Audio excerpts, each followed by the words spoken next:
amoon na fi ba mu amee yéen a fekke waaw parce que maa fekke woon kon nag dinaa leen nettali lu waral ma ne leen léeboon. asalaamaaleykum mbokki àdduna asalaamaaleykum mbokki diaspora asalaamaaleykum mbokki Sénégal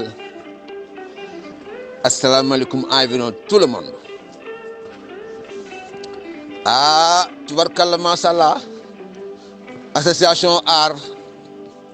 Sénégal diaspora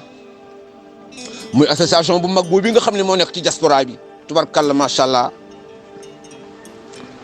ñoo àndandoo woon waxtaan tubarkalla ci seen biir ndax loolu wolof naan nan ko def doo gis nan ko waxtaanee tubarkalla macha allah xel yëpp nag daje ci waa daan Coumba Rose la relève de sunu papa du Ndiaye Coumba Rose tubarkalla macha allah ajaratu Kiné Lam la ñuy wooyee sa yaay tubarkalla macha allah suñu papa du Ndiaye Coumba Rose sa baay bu baax ba ndeysaan barke rek la fi bay xanaa loolu li wolof naan xandoor bu demee ci waar wàcc na waa daan Coumba Rose moom suñu papa alaaji du Ndiaye Coumba Rose buñ ko woo ci aar woo na naat ci goxum soow ndeysaan juddu ci aar màgg ci aar ndeysaan génne aar ndeysaan nga xam ne waa daan mu jëwul pousse bi mu réer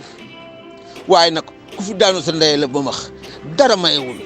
ajaratu Kiné Lam la ñuy wooyee yaayam du baax borom lam gu diis bi nga xam ni tubarkalla macha allah waa daan ci suuf moo ni ma bi jéeg gi liggéey sama yaay seetaanul de Ibrahima Mbaye Peex kon sama yaay baax na jëlul di wax bilaay boo màggee xam ne sa yaay daan def waa daan Coumba Rose Ndiaye ndeysaan bis bi tudd borom lay tollool de association Aar àndandoo rek bëgg a jàkkaarloog yow nag face à face amba en arrière nga ànd ak say bokk géwal nag ndeysaan say xarit say soppi say am di jàmm alaaji Malick Mbaye Peex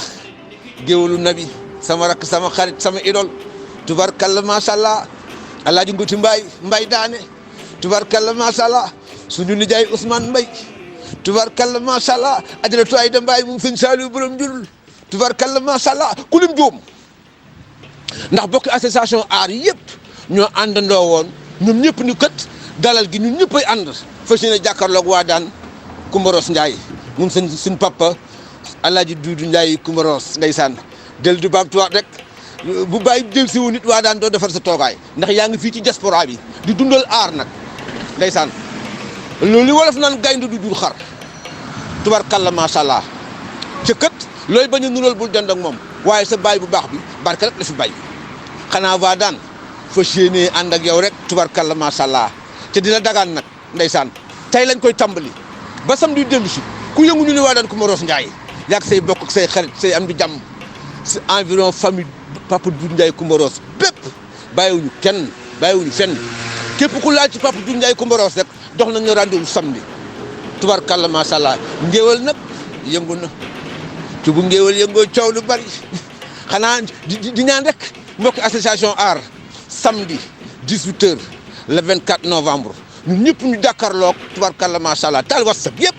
jàkkaarloog sunu ndaanaan loolu li nga xam ni amba en arrière ndeysaan ku ko dégg rek xam ni ndeysaan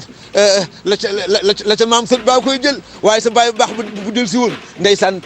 ca kaw ca kanam ndax waa daan ku la dégg taataan la xam ni ndeysaan kenn mësu koo gis loolu Sadio yàgg na ci jaar yàlla barkeel di dagaan ñëpp nag samedi le 24 incha allah 2020 ñun ñëpp ñu gën a jàkkaarloog sunu ndaanaan loolu yi waa daan Coumba Rose moom suñu tante ajaratu Kiné Lam borom lam bu diis bi nga xam ni ndeysaan bi jéggi liggéey seetaanul ndeysaan dara mayu loo gis day jaay waaw laf cat di jaar ñëpp nag di ñaanal ñëpp di sàkku ñëpp ñaanal ma man Ibrahima Mbaye Peex Seynus Ndongo Seynus ngéwal rakk ci Ablaye Mbaye Peex tubarkalla macha allah fa di ñaan ñëpp nag waaw ñu génn jàkkaarloog waa daan Coumba Rose Ndiaye ba ci kanam